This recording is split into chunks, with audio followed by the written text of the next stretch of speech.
হ্যাঁ, প্রিয় শিক্ষার্থীরা, আজকে আমরা ধারা চ্যাপ্টারের 13.2 এর একটা অঙ্ক করবো। সেটা হলো 18 নম্বর অঙ্কটা। এই অঙ্কটা বলছে যে প্রথম n সংখ্যক স্বাভাবিক সংখ্যার গণের সমষ্টি 441 হলে n এর মান নির্ণয় করো এবং ওই সংখ্যাগুলোর সমষ্টি নির্ণয় করো। তার মানে n সংখ্যক স্বাভাবিক সংখ্যার গণের সমষ্টি। দেখো, আমি সূত্রটা উপরে লিখে রাখছি আগে, যে প্রথম n সংখ্যক স্বাভাবিক সংখ্যার গণের সমষ্টি সূত্র এটা হলো গাণিতিকভাবে দেওয়া। আর একটা আমাদের এখানে প্রশ্ন যেটা আসে সেটা আছে হলো আমাদের মানে ব্যাখ্যা আকারে দেওয়া, যে n সংখ্যক স্বাভাবিক সংখ্যার গণের সমষ্টি। এখন যেহেতু আমরা জানি, আমরা সূত্রটা লিখবো। আমরা দেখুন, অঙ্কটা শুরু করি। আমরা জানি, লিখবো হলো প্রথম n সংখ্যক স্বাভাবিক সংখ্যার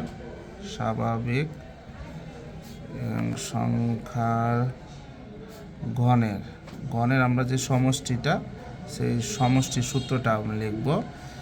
সেটা লিখবো হলে সূত্রটা n ইন্টু n প্লাস 1/2 এর উপরে কত হোল স্কোয়ার, যেটা আমরা এই জায়গায় লিখেছি সেটা গাণিতিকভাবে দেওয়া আছে। আমি কিন্তু প্রথমেই বলেছি যে এটা আমাদের গাণিতিকভাবে দেওয়া।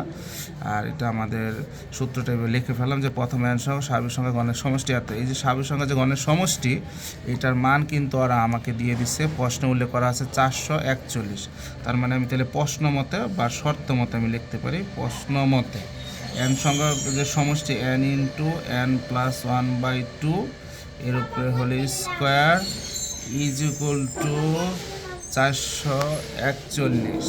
এটা হলো কি 441। এখন আমরা এই জায়গাতে উদ্দেশ্য হলো n এর মান বের করা, কিন্তু n এর মান বের করার জন্য এই জায়গায় যে হোল স্কোয়ার আছে, এই হোল স্কোয়ারটা বাদ করবো। এটা বাদ করার জন্য আমাদের কিন্তু বর্গমূল করতে হয়।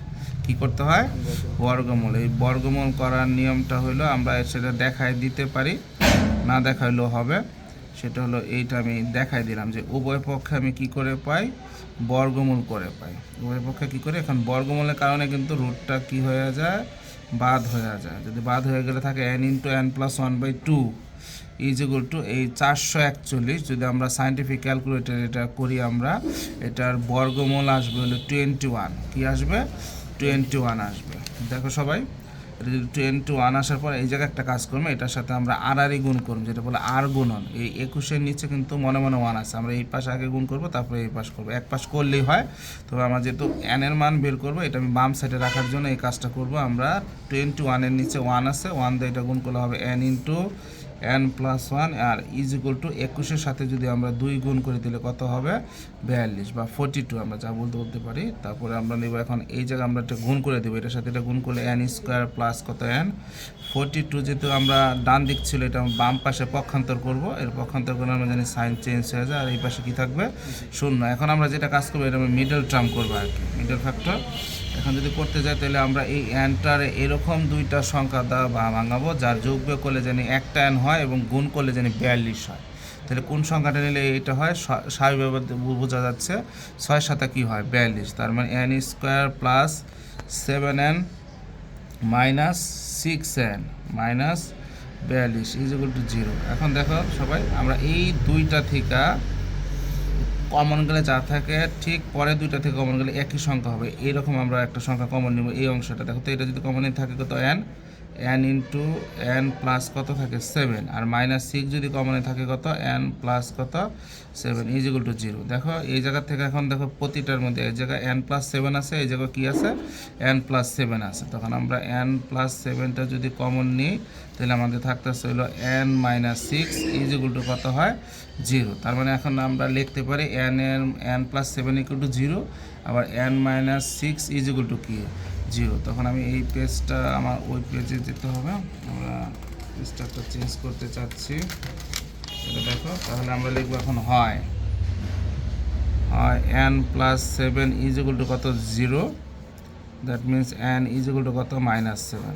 ঠিক, অথবা আমরা লিখবো n minus 6 is equal to 0 আর n ইজ ইকুয়াল টু 6। কিন্তু আমরা মাইনাস মানটা গ্রহণ করবো না, এর জন্য লিখবো এটা গ্রহণযোগ্য নয়। আমরা লিখবো কি, গ্রহণযোগ্য নয়। এটা হলো আমাদের n এর মান, যেটা আমার এই প্রশ্ন বলেছে।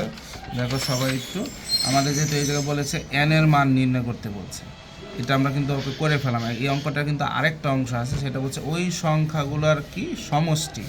এখন ওই সংখ্যাগুলো যদি সমষ্টি মানে হলো ওই সংখ্যাগুলোর স্বাভাবিক সংখ্যার যোগফল। দেখো আমরা দ্বিতীয় অংশটা করার জন্য লিখব ওই সংখ্যাগুলোর সমষ্টি, ওই সংখ্যাগুলোর সমষ্টি মানে হইল ওই সংখ্যাগুলোর স্বাভাবিক সংখ্যার যোগফল। দেখো আমি একটা সূত্র লিখতেছি, ওই স্বাভাবিক সংখ্যার যোগফলের সূত্রটা আমরা জানি, এটা হলো প্রথম n সংখ্যা স্বাভাবিক সংখ্যার যোগফলের সূত্র হলো n ইন্টু n প্লাস 1/2। যেহেতু বলেছে ওই সংখ্যাগুলোর সমষ্টি, দ্যাট মিনস এটা বোঝাচ্ছে হলো যে ওই সংখ্যাগুলোর স্বাভাবিক সংখ্যার সমষ্টি।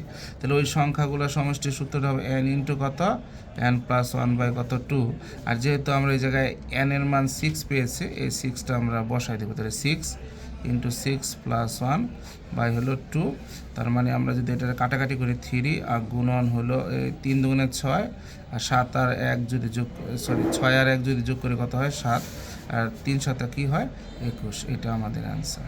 এটা হলো আজকের অঙ্কের সমাধান। যেহেতু দুইটা অংশ বের করতে বলছে, n এর মান কত আর ওই সংখ্যাগুলোর সমষ্টি কত। তাহলে তোমরা এটা ইজিলি মনে হয় বুঝতে পারছো।